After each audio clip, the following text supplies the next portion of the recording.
I'm Brian V, and this is Why We Work. Today, I have the great pleasure of speaking with Roy Yokelson, also known as Uncle Roy. He is a voiceover coach, a killer demo producer, and a home studio expert at Antland Productions. I want to find out how hard it is to get into this industry, how sustainable it is for employment, what you need to do to be ready. Not only that, I want to know what he thinks about community, supporting people in your particular industry, and what he does in his. Join me today with this conversation with Uncle Roy Yokelson. I'm Brian V, and this is Why We Work. And as I just mentioned, I have the great pleasure of speaking with Roy Yokelson. Uncle Roy, good day, fine sir. How are you? Uh, We both have interesting names, you know. That's a funny last name. Why we work? It is pretty funny. Vacherus, but most people can't pronounce it, so I go with Well, V, V and V is good. V Yeah, V Uncle cuts. Roy because Yokelson is it's fine, but Uncle Roy, I'll take that. You always get this question, but who gave you uncle? Who gave you uncle? I could I could lie and say it's because my sisters had children, and then I was Uh-huh. Uncle Roy, but it happened long before that. When the name Antland, which is my company, Antland Productions. So two guys were sitting at a table hanging out, and one guy said to the other, "You look like an auntie this and auntie that," and a character named Uncle Auntie came out of it. So I became the Uncle Auntie character It stuck. persona. And I was the guy with the recording equipment, so it was Antland Recording Studios. The guy with the van, he was Antland Van Lines. We had a band, we had the Antland Band. So it has long standing roots. I've had, well, I have lots of friends and they have nicknames. I was the only one that didn't get a nickname. Brian V. I think that was the biggest one. Brian V. Or V. It works. It It- works for you. What is it that you do that brings you to the point where you are now? And then we'll go back even before you got the nickname Uncle Roy.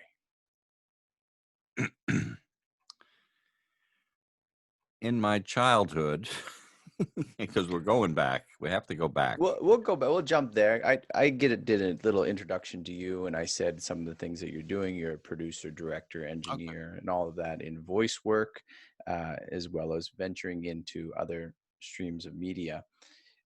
What was your very first job? I know audio has been big in your life, but what was your first job that paid some money, or even something you tried that was a passion of yours at a young age? S- but had a passion, not that I was the grocery delivery guy or the guy Yeah, that's like, no. I want the grocery. That's purely what I'm oh, going okay, for. so The yeah, lemonade stand, the paper boy. okay, yeah, so this is good because it's opening up a new thing. I was the kid on the block with the puppet stage in my basement, Were you and we really? put on shows, and we would charge 10 cents. I mean, that's one job, I guess, right? I worked at the grocery store when bagels were 7 cents, Do and I you was did you slicing rye bread. who gave you your first puppet? My parents, I was sick, and they came home from Macy's with like a witch puppet. She had a broom. Uh, Why a it was a witch? really well-made marionette. Was that the big thing at Macy's at the Maybe time? it was on. Maybe it was on sale. I don't Yeah. know. I'll have to ask my mother why they picked that particular. But we could. She would double. You could put an apron on her, and she could be the mother. You take the broom away, and then she had dual roles in the puppet shows. How many puppets did you So have to make a yeah. show? Well, I only had one, but the kid next door, I was in competition with myself. The guy on my right shared the puppet with the guy on my left when we lived in Brooklyn. So when it was the guy on my right, the puppet's name was Teddy, and the guy on my left, the puppet's name was Horace. So just silly Teddy and the Leprechauns, Teddy in Time. These were the shows, and I still have the recordings of these things. Oh, you 'Cause I recorded was, it too. well, yeah, we didn't know that that's the way you do it. So I had a great idea. Let's pre-record the dialogue, and then this way we play the tape and we just move our puppets. So you It's like wrote out a reinvent. dialogue too, We might have written template. Yeah. an outline or something, but I I don't think we actually wrote scripts. I think it was all ad lib, you know. Then the next tape recorder got had 4 speeds to it, so we could make like Dave Seville and the Alvin Show. We made our own Yeah. version of the Alvin Show, and if we wanted aliens, we recorded at a fast speed and slowed it down. Then the aliens were talking like really slow. We're So that creative. obviously got you into your audio, which turned into your career. But even along the way, you mentioned working at the supermarket. What are some other jobs that you did while going through school? Paper route in Brooklyn. And then my father was a limo driver. So on a really hot day, he would take me around to deliver the newspapers. And he used to say, yeah, that's why you're not getting any tips, because they figure if you could afford a limo to deliver the newspapers, you Hey, I didn't know your need their. dad. Then I also worked at electroplating facility that made circuit boards, QC circuits. When I got I did 2 years of trade school after high school, and then I got a job troubleshooting air traffic control radar units at AIL Cutler Hammer out on Long Island. So what got you into the trade school? Obviously, knowing part of your history that you had a passion for audio and you're picking this, was there anyone else in your life that kind of helped direct you into this trade? There was no career guidance to say that there was such a job as recording Yeah, engineer. I heard you in interviews say this, and I think it's really poignant that because it was so young in the industry, there was no guidance for you. And maybe you can speak to that, to even now with technology so advanced, there's jobs that people will get into that there's no guidance for, to say, hey, this is what you're going to be for this new career that doesn't even exist. So how were you to Right. So I manage? kind of, self-taught and always had a passion. Sound always fascinated me. So I had my tape recorder and record players and Yeah. headphones when I was 2, which today is normal, but not back then. Um, anything having to do with sound. My father took me to the church, and I heard the organ, and my eyes lit up, because it was sound. Um, You'll have to make an edit here because I partially lost my train of thought. Repeat your question again. Oh I'm no, sorry. just the idea of being the forefront Oh of yeah, your own career right, with no one right, holding your hand to take you through. right. So I credit my father for having given me tape recorder and record player and headphones. But then I got into high school and I was on the AV squad, and I did sound and lighting for the school shows. Anything I could do that had to do with audio visual equipment and learning about it. So self-taught and the trade school had nothing to do with it because, again, there was no career guidance. So I tried to grasp onto what could be related to recording or sound.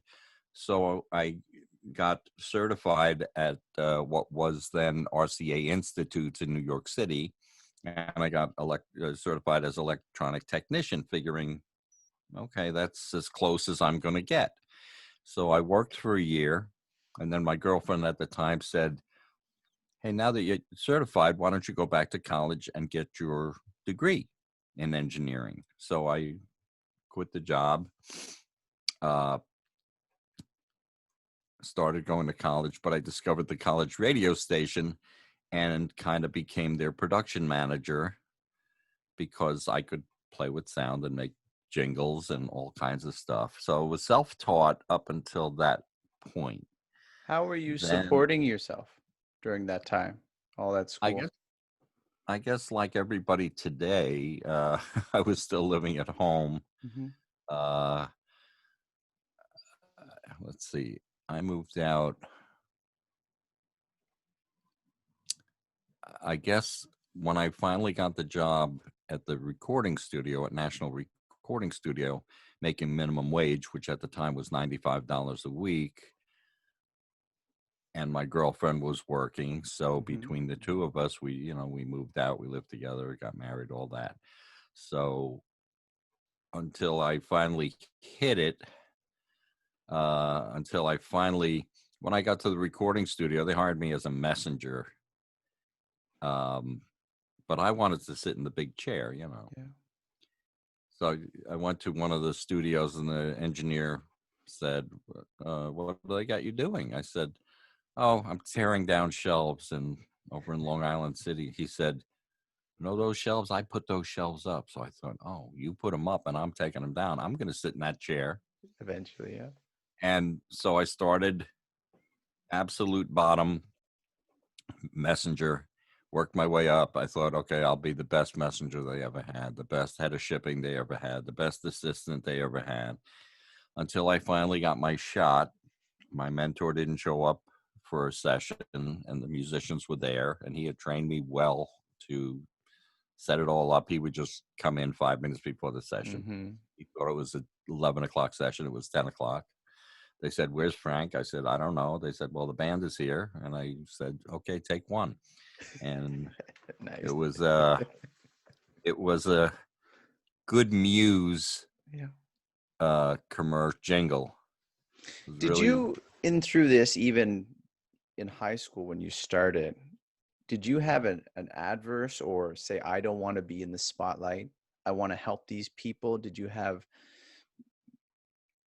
any, yeah, I know where you're going. Yeah. did you just not think that that was for you? No matter how famous you could become as a producer, you just wanted to be behind the spotlight. Did you think of that throughout, or did you even think secretively, if I could get out there and sing or be some face for some character? No, in high school, in 10th grade or whatever, so I was in the musical. We did My Fair Lady, that bit part. Yeah. And then summer stock, after I got out of high school, it was sort of like a semi-professional theater company where Patti LuPone came from, actually. So I enjoyed it. I like to say we're all kind of frustrated actors and stuff. And every time I give a line read, I think, why aren't I doing this? That's not my passion. I mean, Yeah. I like doing voices. I like helping. That's my passion. I like helping people get their sound right. When anybody sends me sound, unfortunately, I approach it. I play devil's advocate with everything, and I say, okay, what's wrong with it? How could I make it better? Mm-hmm. You know. Opposed to, oh, that's wonderful. Oh yeah, but and thank God most people don't want to hear, oh, you're doing a great job. That's just, I'm a straight shooter. I can't lie about it. If this career is not for you, don't waste my time and your money, because I'm not that kind of guy. I'm too honest that way. You It's not a have a bad lot thing. of highlights going through your career, meeting celebrities, your own awards. If there's some things that you'd like to highlight yourself, look at that, beautiful. What was that one for? 1992 Winter Olympics, the bobsled event. In my career, I only, what? What I happened? was I was wait. What are you laughing Were you at? were you on the Jamaica bobsled team? No. No, I just did. Look, throughout my career, the studios I was associated with only had high-end clients. So Yeah. CBS Sports did a little 4-minute interstitial cartoon about the bobsled event for the Winter Olympics, Mhm. 92. It was just another job, just like all the film scores I've done. It's just another job. Not that I wasn't excited about it. Yeah. I was. But it's just another job. So I did sound design for this particular thing. And then I stopped working at that studio, worked for another studio, and I was phoning in for my messages. And the girl says, "Oh, yeah, your Emmy is ready." I said, "What do you mean my Emmy?" What Emmy? And then the FedEx man showed up, and CBS Sports had paid for it because they don't give none of the awards. Uh, Mhm. you see them walk off with the awards, But that's and not then they yours. take it away. Yeah. You got to buy it. So, I saw a so picture that of was you holding your you're scrubbing your bowling trophy with the Emmy beside. that was funny because for an on camera joke, somebody said, "Do you when you process your audio, do you want people to hear that processing?" And but so while he's asking the question, I'm polishing. The Emmy was there, but I'm polishing the bowling Bowling trophy just trophy. as a joke. My bowling Uh, trophies is probably one of the only trophies I have actually, but bowling is a Sitting great right there pastime. with the rest. You can only see these. I got 4 Telly Awards here and the Emmy, and then over there there's you know I'll get back to something you were saying. Hmm. I don't like to brag. I Well, don't I brag, and asked. I I asked. no. But to your point, I never thought about being in the spotlight, Hmm. or you know, if I win an award and have to go up and accept it, okay, that'll be good enough. Being nominated in my book is a win. So I don't need to win anything. And, if something's up for a nomination, I'm happy with that. So my work speaks for itself. I don't brag. When I go to these meetings sometimes and you have to give your 15-second elevator pitch, and I say, if it has anything to do with audio, I'm your guy. I help voiceover people with their demos and blah, blah, blah. And somebody will stand up and say, "Yeah, but what about all those Woody Allen film scores you recorded?" I said, yeah, okay. Yeah, you're right. Yeah, that too. I don't, You I'm don't wear your proud. resume on your sleeve. No, and with the internet, you want to find out about me, just Google my name or Antland Productions, and a million things will come up, including my Internet Movie Database page.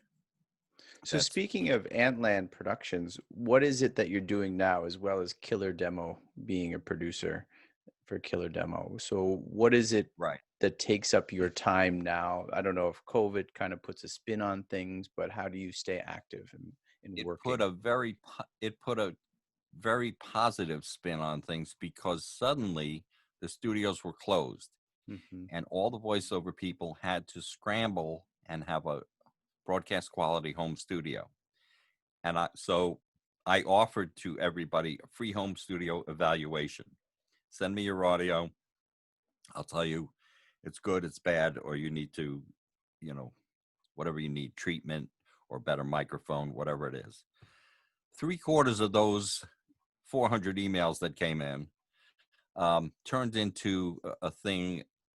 One of my things is my 2-hour life-changing Adobe Audition setup and training, or Audacity or Twisted Hmm. Wave. These are recording softwares, digital audio workstations. So um, I got very busy every day, usually 2 of those a day, 2 of the 2-hour things. So you But have I an also do method for your voiceover to bring them through a path so that they can produce something, or at least submit a demo to whomever they want some work. yeah, there's so much. I consider myself a voiceover life coach because Yeah. there's so much information about voiceovers that the newbies, or it's actually both ends of the spectrum, either the people who are very new or the people who are a little older, used to be in voiceover or they were in radio, and they don't know anything about the current landscape of the Hmm. voiceover industry. So I've been doing this for over 40 years. I'm very knowledgeable. Um, So I do a 2-hour evaluation. If somebody wants to try voiceover, there are some demo mills out there that would say, "Oh, sure, 7 coaching sessions and 2 demos. Give us $3,000." I'm not that guy. I say, look, 2 hours. Let me try and direct you. See if you take direction. See what genre of voiceover maybe you should be in. There's so many different. There's commercial. There's promo. There's explainer. There's e-learning. There's telephony. There's a lot of different. The guy in New York City who said, "Stand clear of the closing doors, please." All right, he got paid for that. The transportation voiceover. A friend of mine is the voice in the Atlanta airport. So anytime you hear a voice, so we explore all the different, put them through the paces. And I feel sad for the ones who, after a struggle, say to me, "So what do you think?" And I have to say, "Well, you were here, right? And what didn't come?" So voiceover is very hard work.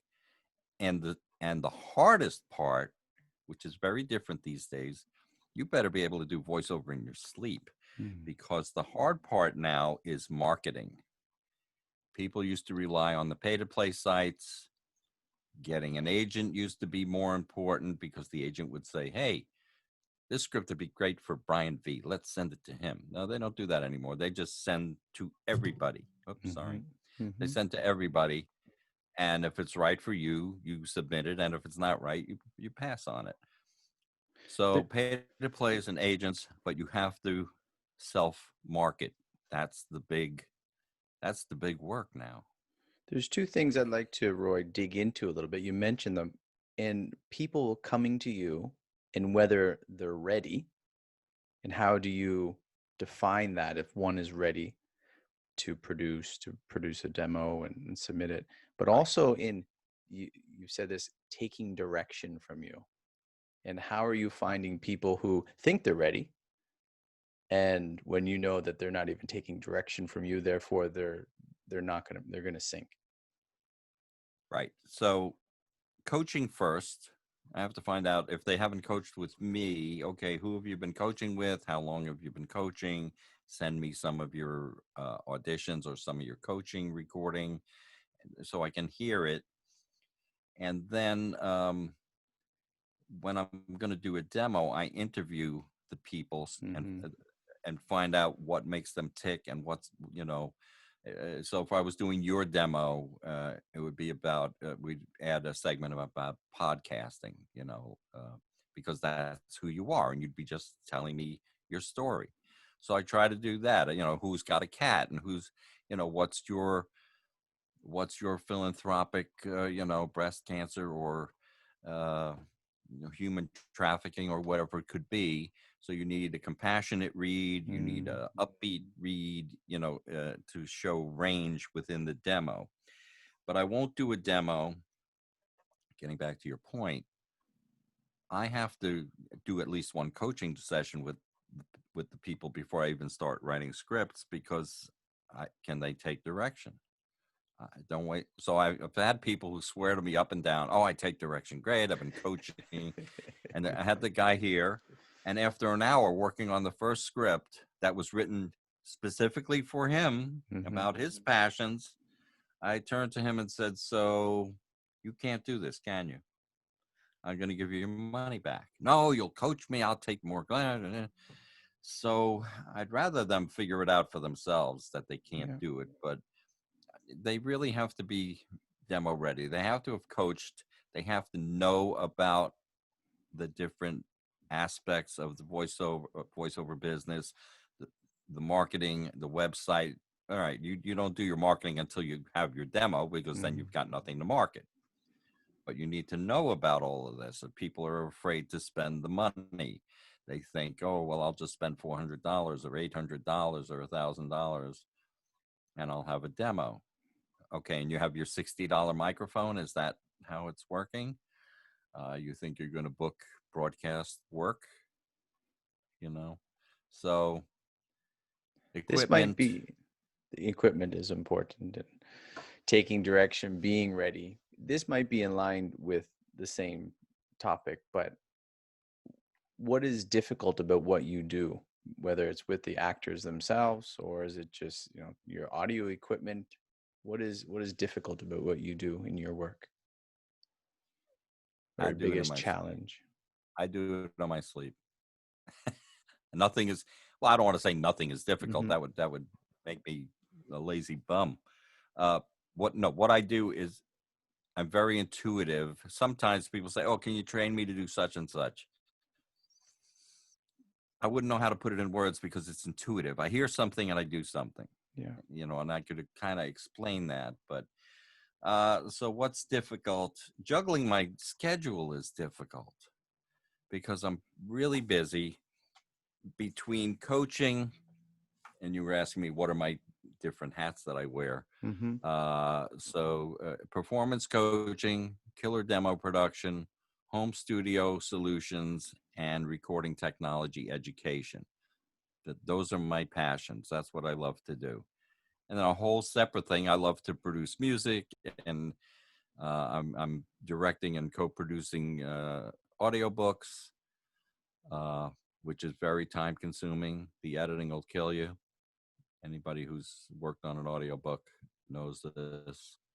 Um, these are I hate to say they just come easy to me because this is what I love. You're just the musician with no sheet music, just playing away. I mean, Yeah, I don't want to somebody undercut asked. you. I mean, it's more difficult than that, but to give Well, a visual.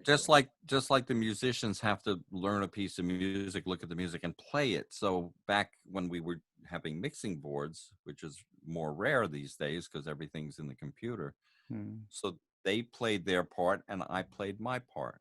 I had to learn the music and I had to play the mix. Somebody asked me, "How come you're so smart? How come you're not a musician?"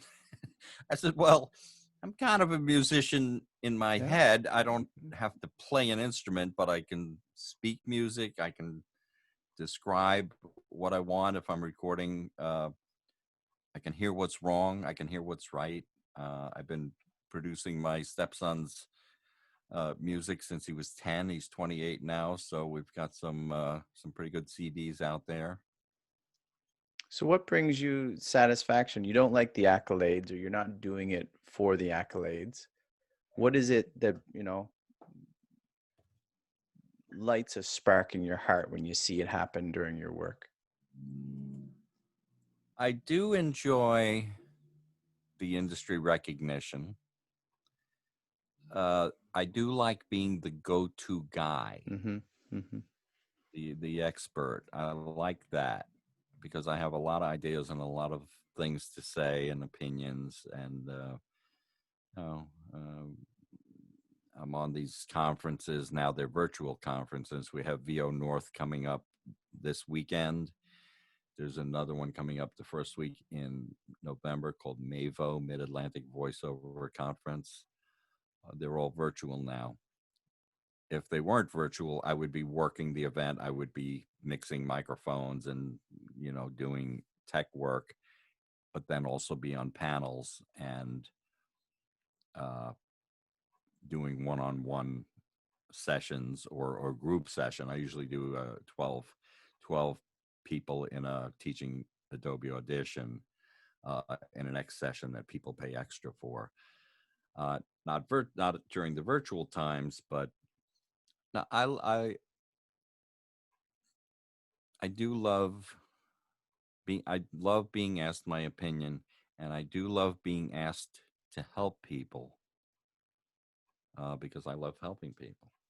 Is Uncle Roy known across the industry? I mean, you would have to swallow some humble pie to say yes, it is. But are you known as Uncle Roy through the industry? So, yeah, I need to get something cleaned up here. Yeah, call Uncle Roy in New York or Right? Jersey. Yep. Depends. Yeah. So for one of the events, the Voice Arts Award, and an event called That's Voiceover. So my friend who lives in California says, you gotta come out to California and show your face. They don't know you out here.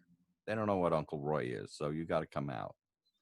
So I've been a couple of times, but through Facebook, And the majority of my work, I don't have to market. I mean, I have my shtick. I have my shtick. Bagel Thursday is my holiday every Thursday. And I have certain catchphrases that people know. But most of my work comes through word of mouth, referral. And I'm very active on Facebook. I do something silly every day. I look up, okay, what's today's holiday, like besides Somewhere, Taco yeah. Tuesday, and I put up pictures of that and blah blah.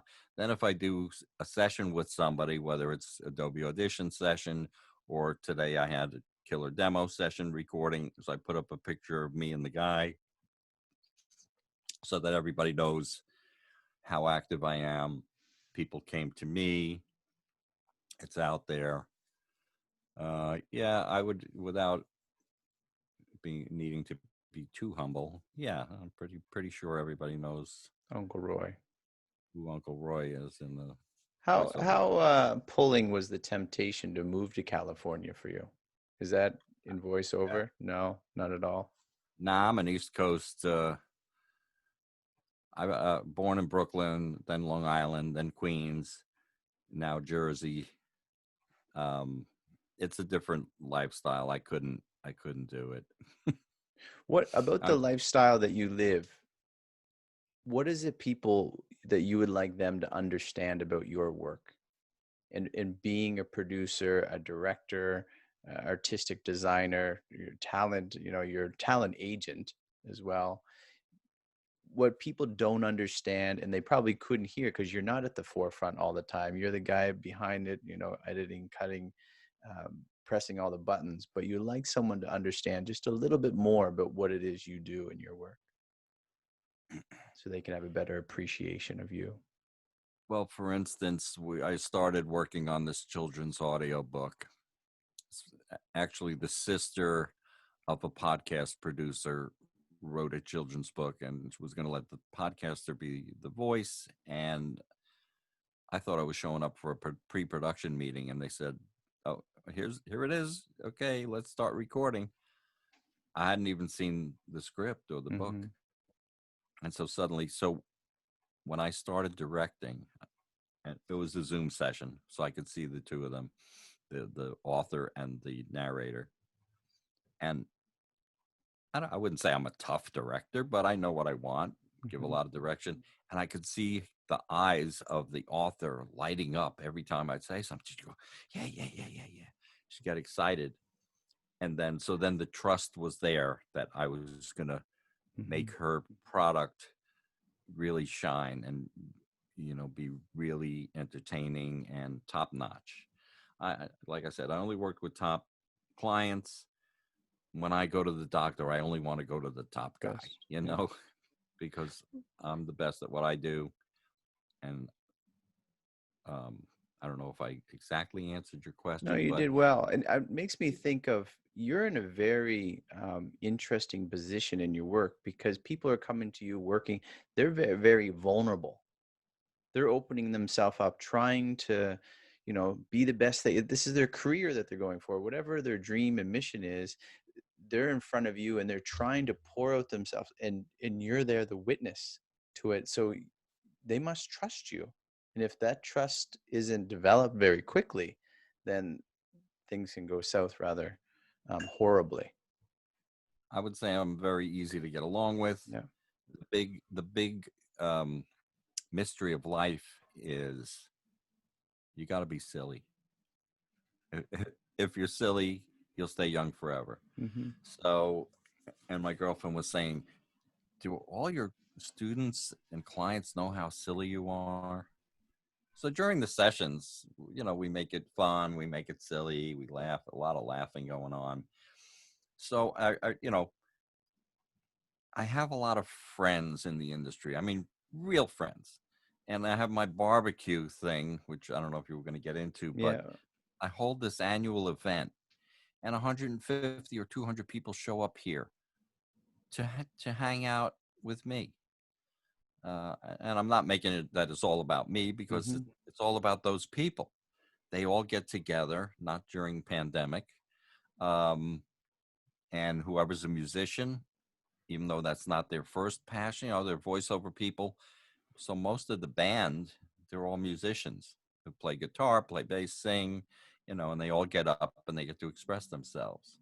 So I just want everybody to have a good time. I think I'm easy to get along with. It makes it easier for them to trust you, to know that you're fun, enjoyable, approachable, and And concerned. again, Yeah. word of mouth, who should I go to? There's a Canadian guy who's the king, like the king of marketing. Mark Scott has his company is VOpreneur, like entrepreneur, but Yeah. VOpreneur. And he shouts me out. If they have marketing questions, he'll answer. If they have a tech question, he says, got to call Uncle Roy. That's it. So there are other tech guys out there who even have web shows, and I've been a guest on those. They're just friendly competition. There's other people out there. It must Maybe feel pretty good though to know that you're the guy that people trust, the guy that to call in a particular situation. I have that in my home, right? I got to open the jar off the jam or something, but you're in a whole new sphere where people really need you. anybody that reaches out to me, especially for demos, and demos they're expensive. They're $2,400, which is the going rate for the top producer, engineer, Yeah. producer, director, writer of really good demos. So they're investing a lot of money. Where was I going with that? Are you you're so busy, so staying productive is not difficult. So are you having, or is it at all difficult, or you're just pushing work away now? How is it that you I haven't find staying productive in a time like this, or just giving yourself time off of all the work that you may have, learning I to say haven't no? I haven't really turned away any work. I Yeah. mean, if you asked me to co-produce your podcast, I might have to say I just don't have time. Mm-hmm. Uh, my schedule is very tight. I work 25/8, not even 24/7. I work 25/8, if you know what I mean. Mm-hmm. So the schedule is just jam packed. I try to keep at least a half hour in between sessions, but sometimes trying to give generous 2 hour session and it runs Mm-hmm. 2.5, and then the Mm-hmm. next one comes in. So, and I always check and make sure that everybody feels like they got their money's worth um, out of their investment. Even to pay me $300 for 2 hours of my time to newbies or to some people that don't have the means, that's a lot of money. Mm-hmm. $300 for it's sad when they say, well, okay, I have to wait till my next paycheck and then I can have my 2 hour session with you. And I'm thinking, okay, but what about coaching, Everything else demos, after, yeah. website, marketing? That all costs money to start. You're starting a business. How much does it cost to start a solo business? What's the investment, the equipment, the training, the website, all the things Do I you take mentioned? those things into consideration when you're finding out if they're ready? Is You that mean if part they're of, financially ready? yeah, are you taking that in part of in the equation to see if they're ready to do this, even whether they have the finances, they have a timeline? Is that all part of it as well? Without disclosing that I've given discounts to Mm-hmm. certain Mm-hmm. people who I feel like, okay, let me help you out. Give them a Let me boost. Yeah. Yeah. get, yeah. And then, like some people call me for performance coaching on a audition. And sometimes they say, how much do I owe you? I said, look, if you book it, you're going to owe me a lot of money. If you don't book it, pay me $50 or something Mm-hmm. like that, Mm-hmm. So it's a sliding scale. That makes you Uncle Roy, though. That's what Uncle Roy would do. Uncle Hopefully, Roy people would. don't take advantage of Uncle Roy, but Some people do. yeah. And then the catchphrase that comes out of me when there's the awkward silence, when they're ready to say goodbye, but nobody said anything about money, is okay, so how much you want to pay? And if they're put off by that, like, oh, pay, and I Oh, say, I thought we well, were family. this is what I do for a living, right? The mortgage company doesn't Yeah, care how yeah. philanthropic I am. You can't write They Uncle want Roy on your cash. check. They Right in want the money. cash. I'll take cash. So the short answer, or the long-winded answer that we're doing here, is yes, and I do take payments. I'll take a third up front, and a third Mhm. when we record, and a third when I'm finished. And some people have taken advantage. What is your favorite tool that you use? I mean, growing up through the industry from your little tape recorder that you had, what is a tool that you can't live without? It may not even be audio directed, as he gets Well, up to go get as the I get tool. up, I used to, when I had a man bag, when I used to go in the city every day. The studios were in the city. 30 They years don't I they rode don't the not bus. immerse. You don't mean immerse. It's just a bag for a man. You're gonna get Which, immerse? Okay. Is that what it Yeah. is? I thought they were only here in Korea. No, Oh, that's good. No, that's it. That's like a briefcase. yeah. Not, no, I mean, like like a leather big, Yeah. you could fit a dozen bagels in there. You could fit, one of those giant folding umbrellas, everything. No, so I used to carry a lot of sound effect toys, because if I needed a boing for Well, a you're sound silly. effects, That's why, yeah. Yeah. I would rather, and be silly, I would rather make the noise. I'd rather make the noise than go to the sound effects library and look up, Jew's harp boing, or come on. So I got all these whistles and toys, and that's kind of fun. And people buy me these sound effects, silly sound effects things. Uh, you don't know. I mean, all these shelves are filled with toys and radios and clocks and antiques, and kind of a collection of collections. And this house, every room is a theme room. So when you come next year for the barbecue, I you would better like to. be you better be here. Just a We'll plane ride promote that. away, and I get a deal at the local hotel. That to So be anyway, in Disney and film production when they use, I mean, it wasn't too far off, but using whatever they could to produce a sound, like it's almost magical. Like it would be to be a fly on the wall, or to be there at that time, opposed to, as you're saying, okay, search, press a button, and there's the sound. right? But you might have seen the video of the guy rolling the drum for the thunder, Yeah, that yeah. kind of thing, or doing wind. And I saw the guy who did the sound for King Kong, and he took a lion roar and flipped it up backwards and went on top of that and mixed it together. So that's true, the origins of true sound design. People, just like you said, grabbing whatever they had. And I'm looking for more sound effects making Mhm. toys. They're all over there. But you picked a great industry, sound, right? I think, unless we lose our hearing, we take it for granted, the sound that's around us. Not me. Well, that's what we on this side, but you picked the great industry because you realized it at a young age, the magnificence of sound.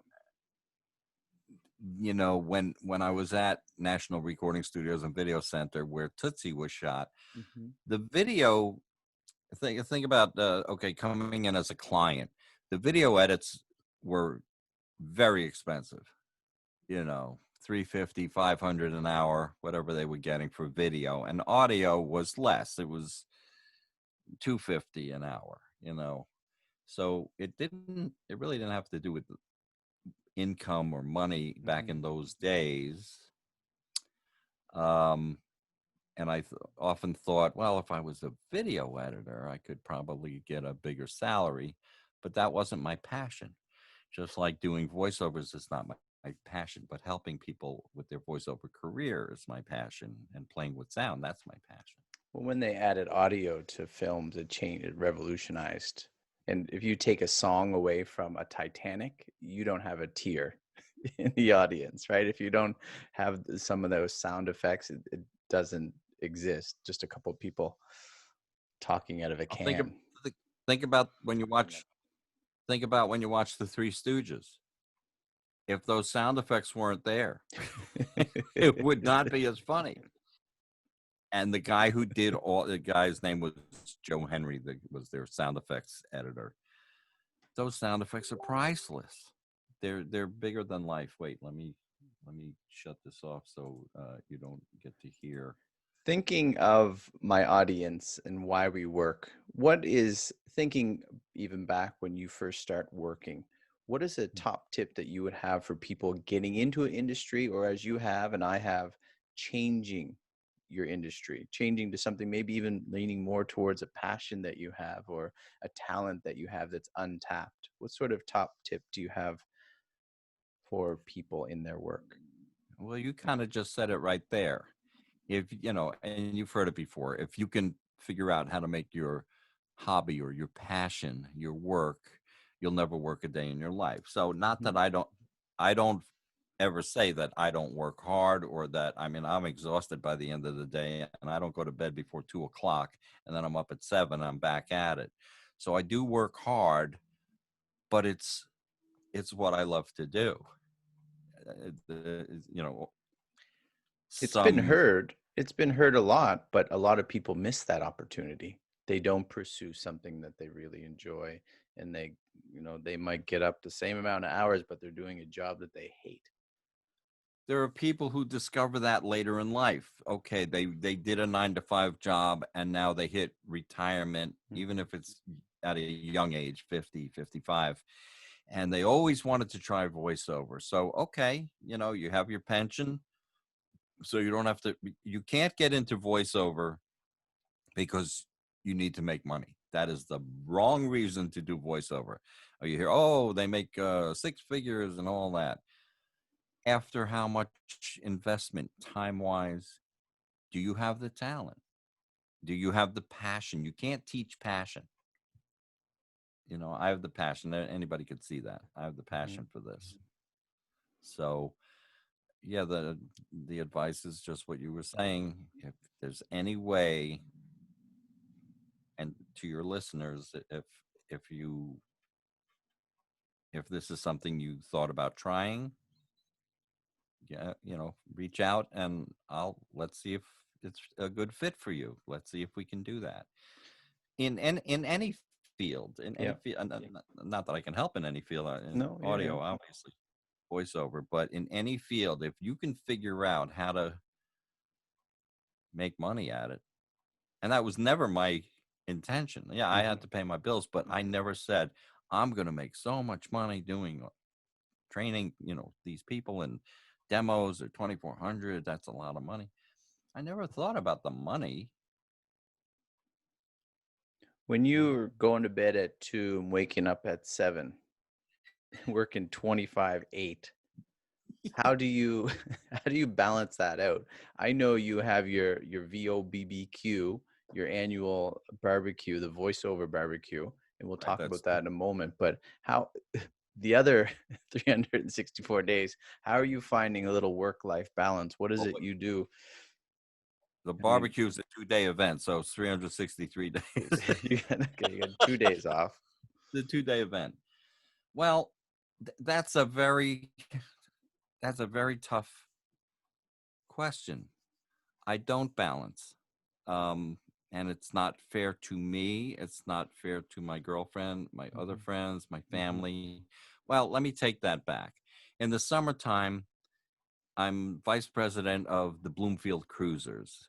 So I drive my rusty 1938 Plymouth in parades, and every Wednesday is Yeah. cruise night. And they don't call me Rusty Roy for nothing. Very rusty. So I enjoy that. I used to enjoy going to New York City, just haven't done it since March. Mm. Um, I do love seeing my friend's band that only plays 1920s and 30s music, Vince Giordano and the Nighthawks. Yeah, I like to get out and do things with my girlfriend, and I love, that's your balance. I guess that's my balance. There's And not, it's not, you're loving what you're doing too. It's not like you're on the other spectrum of hating what you're doing and burning yourself out on both ends. You're enjoying what you do while you work, which is a big difference. yeah, it's not quite balanced, Hmm. but you know, There's I'm some trying. overlap there that you enjoy. It's not that you hate what you're doing. You're enjoying what you're doing, even though you recognize a little bit more balance could be I might attained. hate that there's a little too much of it right now. Since March and the business went, Hmm. off the Yeah. chart. And as my girlfriend says, look, if the work is there, you got to take it. Who knows what tomorrow will bring. Especially, I think for you, and you can correct me if I'm wrong, is you're in a studio, so you're almost locked in a room for many hours at a time as well. It's not like you get up and go out and about and enjoy the Yeah, sunshine as much. I do like to get out and go to lunch if I can. Like today, my morning uh, demo production postponed till next week. So I called my girlfriend and said, all right, so we're going to have lunch and we're going to go to Costco. We're going to go to Home Depot and buy a plunger because that's what old people do for a date. Uncle Roy, what is something in your young age with your puppets do you wish that you knew then that you can impart to other people and just to be aware of in their work? Something that you wish you would have known. I had a guy the other day said I would have started investing at 29, but Yeah. something along those lines. I guess explore anything related to what could possibly be your passion. So I if we actually wrote scripts, which I don't remember. So I Hmm. was a Hmm. writer, I was a performer, I was the engineer, I was the sound effects guy, because they were all related and we could all have fun doing it. So if you can figure out how to have fun while you're working, we had a lot of fun. That's for sure. With all the fun that you have, what is, you don't have to divulge it, but a mistake that you made that you learned your biggest lesson from, even though we still might make the same mistake?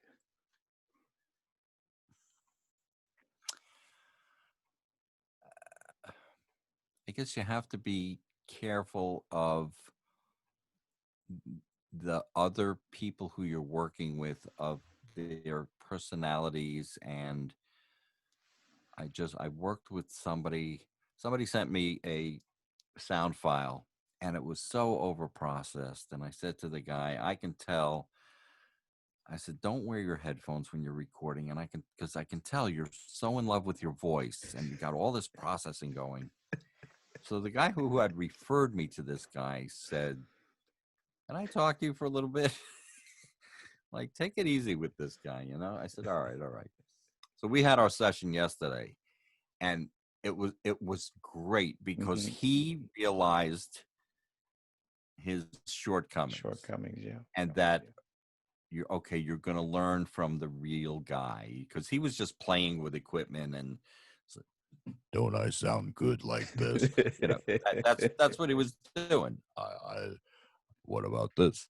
He was experimenting, and that's great. And everybody, and just to piggyback another thought, don't we all need a creative? You're doing your podcast, that's your creative outlet. I was Don't so we nervous all? talking to you. I was like, uh-oh. Oh, And I was doing QE, QR, QE. I'm like practicing. what? This guy's a voiceover guy. Oh God, I'm doomed. You sound fine. I mean, this is a piece of cake, right? We're just hanging out. Me and you are big friends. We're at Yeah. least LinkedIn Oh, you're my friends uncle, yeah. now. So yeah, so personalities, you have to be aware of, I don't want to say overstepping your bounds or boundaries. But after this guy realized because I think the guy who he said, yeah, but you got to listen to Uncle Roy because he knows what he's talking about. And then the guy was humble and he did everything. And he was so appreciative after. And of course, I smoothed it over and made nice. But he did say, well, you said I was in love with my voice. Well, Well, it must be difficult with your experience, and then you're just expecting, maybe erroneously, correct me if I'm wrong, that you hope people have a little education or a little idea as to what they're doing. So when you go in this sort of relationship and they don't have some of those little minor things that you think that they would have had ironed out already, it gets a little frustrating, and then it might be a little coarse with them, or you might say, okay, listen, you got to do this, and then they're just like new. And as I said about being vulnerable, they're trying to open themselves to you, and then if by chance you throw a mark on them, they're easily wounded, or they're well, I hadn't blinded. worked with this guy yet. So this was just an email exchange where and it's tough when you write an email or a text message, they can't hear the tone because I could, I mean, in my head, I could have been laughing Yeah. and he didn't hear it that way. Most people, especially people who are technophobic, um, always compliment me as to how patient I am. I'm Mm-hmm. a very patient educator because my girlfriend was listening in one time. She said, I don't know how you have that much patience for these people.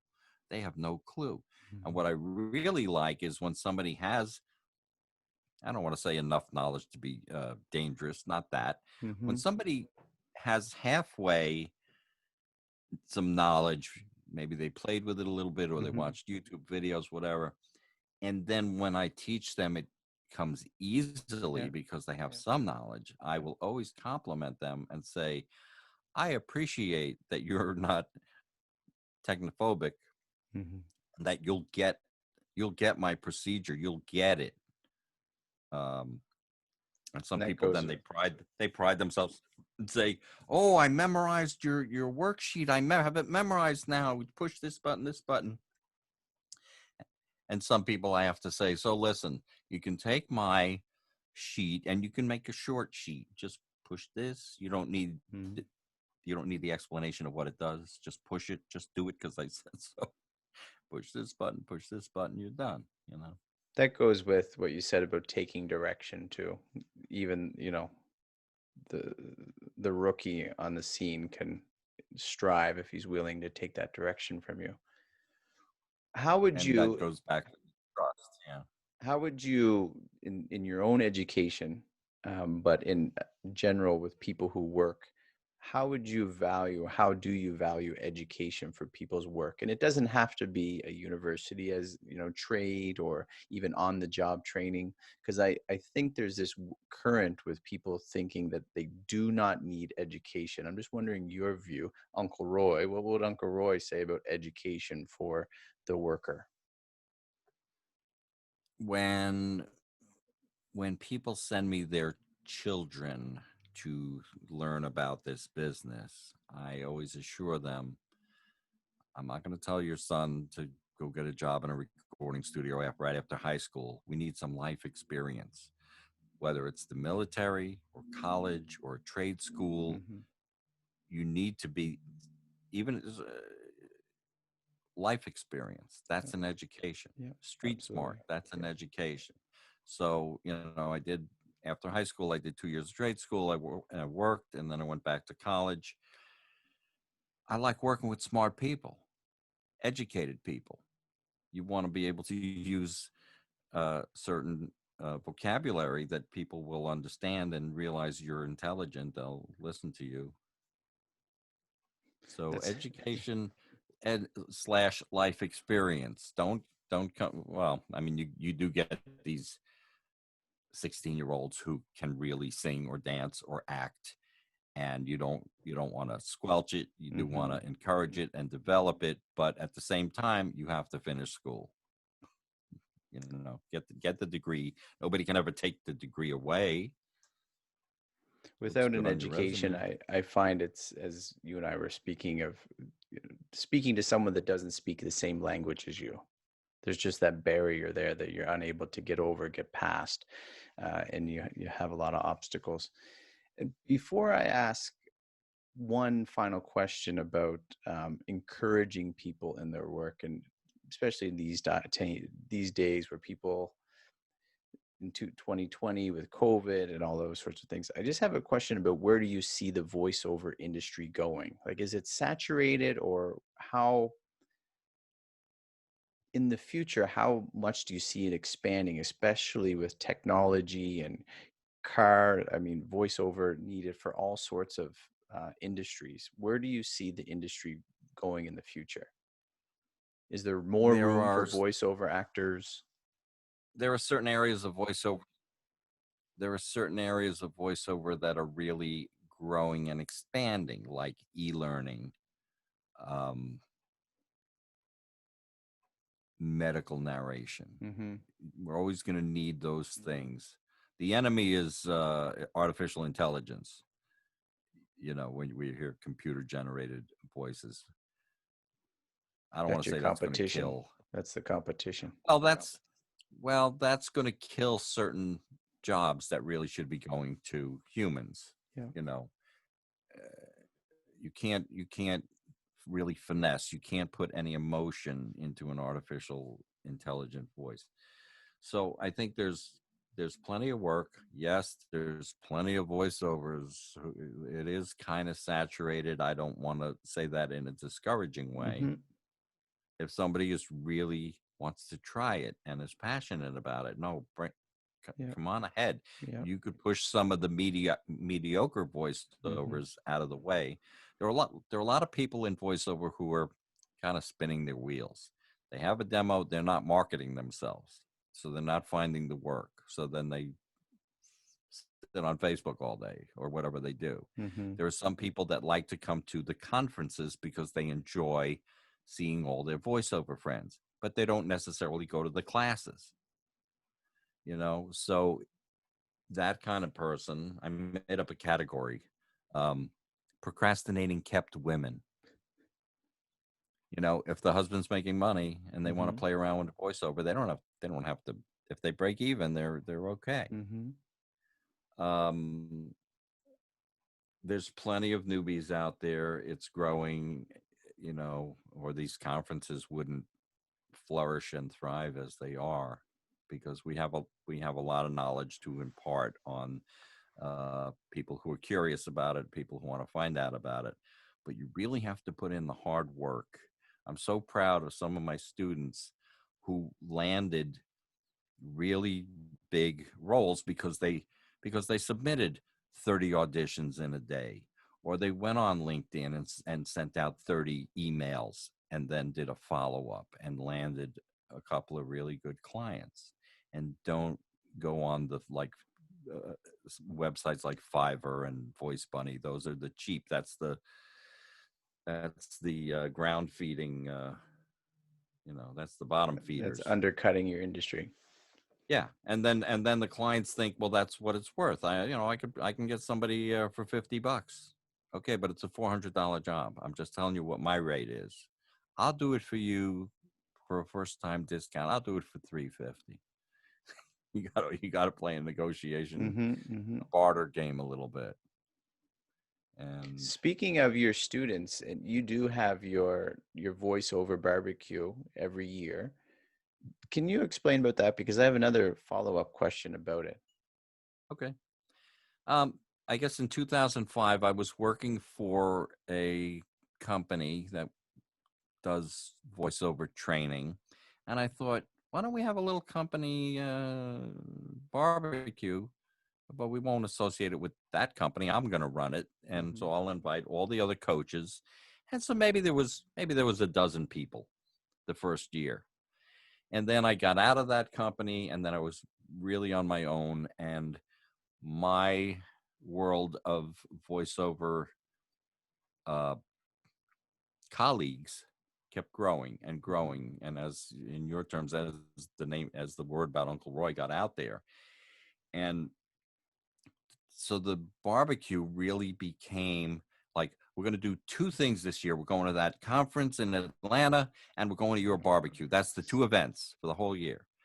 And it's international. You know, people, J. Michael Collins flies in from Luxembourg, and Hugh Edwards flew in from the UK to play drums at the barbecue. It's incredible. And they were sad that they couldn't make it this year. Mm-hmm. So instead of having 150 people, we had 25 people to keep it safe.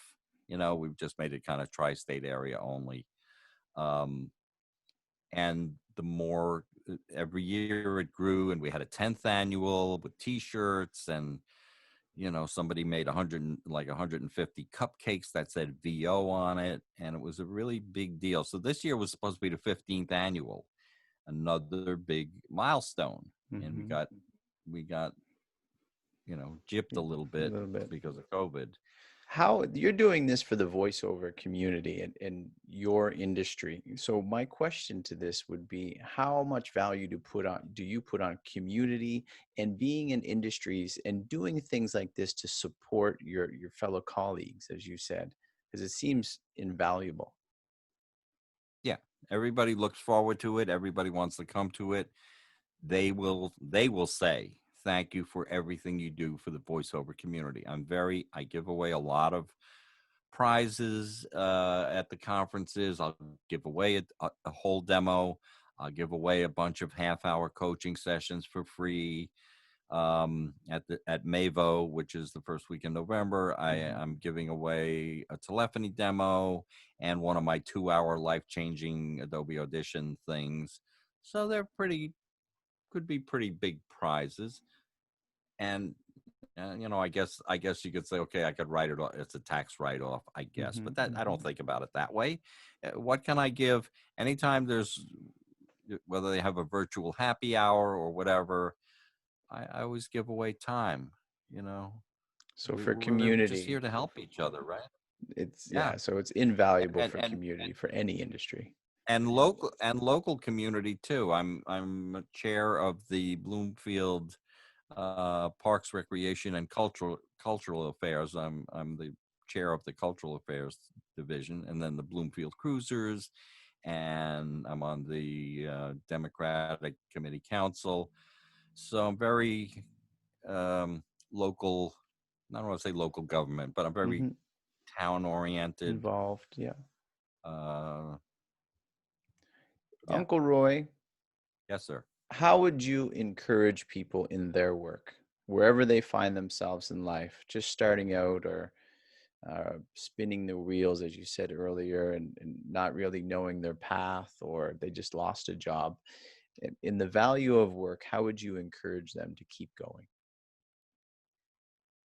Don't try not to be discouraged. Use any resource you have. If you've got to move back home and be with mom and dad till you get back on your feet, you know, if you lost your job, COVID or otherwise, and if you're starting at the bottom like I did, and Hmm. my father said, "So you're going to give it 3 months?" I said, "Oh no, this is my career," you know, and I was just a messenger. Keep the big picture in sight, Yeah. and just even if it's baby steps, it's okay.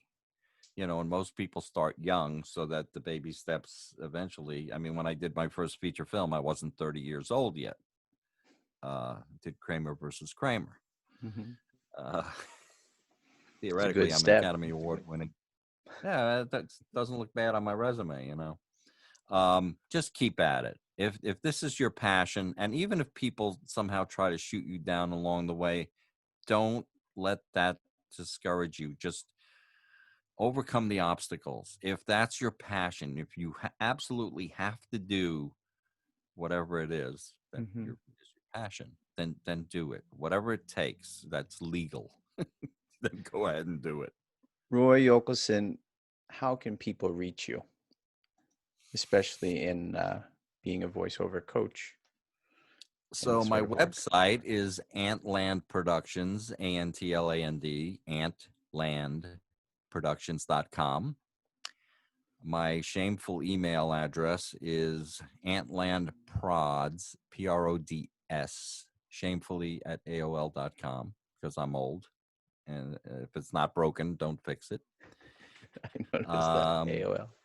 but Yeah, or I also have Antland Productions at Hmm. gmail.com. So, if you're afraid to type in AOL because somebody might think you're old or something. So yeah, or just, if you Google my name, Roy Yokelson, Yokelson, or Antland Productions, a million things are going to show up. I'm easy to get a hold of. And I want to help you. I'm here to help you with your whatever, really whatever your passion might be. It doesn't have to be voiceover. Yeah, Again, being a life coach. Tell me what it is, and maybe we can figure out how to get there. absolutely. One final question, Yeah. Uncle Roy. Why do you work? When I get up in the morning, I have to come down here and play with sound. I have to. It's my passion. That's why I work. And I want to help people with their career. Yeah, So my passion is actually playing with the stuff and helping the whole voiceover community, or anybody who I can help. That's why I work. Uncle Roy Yokelson, you are a true uncle, and all the best to you in your voiceover work and coaching others. Thank you, and good luck with your podcast, Brian V. Thank you, fine sir.